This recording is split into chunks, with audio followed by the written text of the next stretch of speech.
রহমানির রহিম। ইয়াম্মি একটা chop ready করব, চিজ চপ। এই তো চিজ কেটে পিস পিস করে নিয়েছি, ফেভারিট চিজ। এই তো আলু সিদ্ধ করে ম্যাশ করে নিলাম, কর্নফ্লাওয়ার, বিস্কিটের গুঁড়া, ডিম, আর এখানে আছে চাট মশলা, রোস্টেড শুকনা মরিচের গুঁড়া, কাঁচামরিচ, পেঁয়াজ সব এক এক করে দিয়ে দিব, লবণ। হ্যাঁ, এই তো দিয়ে দেবো এক এক করে পেঁয়াজ, ব্যাস, কাঁচামরিচ,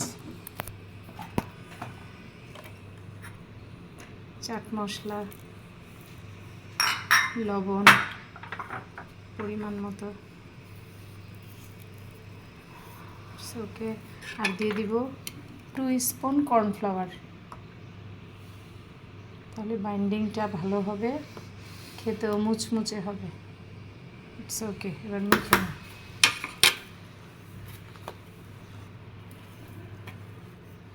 চিজ বল হবে।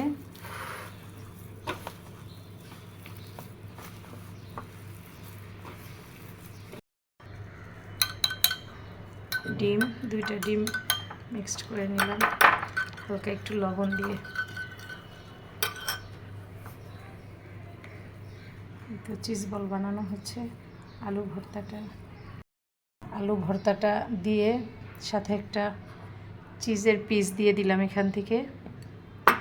এবার এটাকে গোল শেপ করে নিব। এই তো এরকম একটা হয়ে গেল চিজ বল।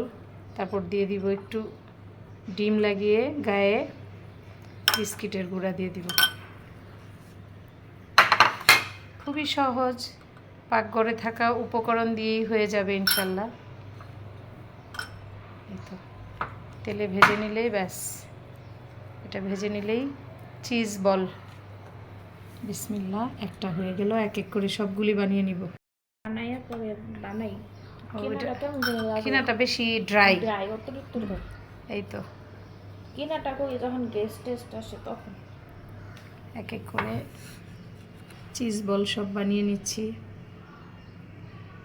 তো ডিমে চুপ দিয়ে বিস্কিটের গুঁড়ায় দিয়ে দিব। শুকনো হাত দিয়ে জাস্ট বিস্কিটের গুঁড়াটা লাগিয়ে নিলাম খুবই আলতোভাবে।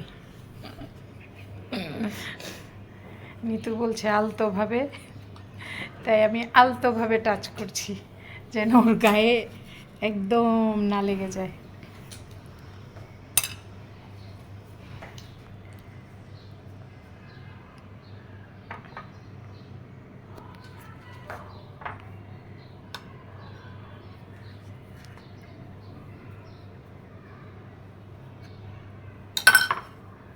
চিজ বল আকারে একটু বড়, যেহেতু বল,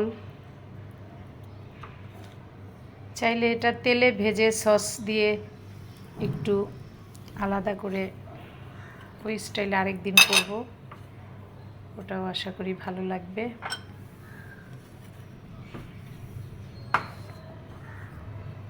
আলহামদুলিল্লাহ, চিজ বল রেডি। চিজ কেটে কেটে নিয়েছিলাম, এটা রয়ে গেছে। আর এখানে 13 পিস হইল। আলহামদুলিল্লাহ, আজকের মতো চিজ বল কমপ্লিট। এখন অল্প জালে এটা ভেজে নিব। বিস্কিটের গুঁড়া টুড়া দিয়ে সব কিছু রেডি করে নিলাম। খুব একটা কঠিন না, সহজ ওয়েতেই করে ফেললাম।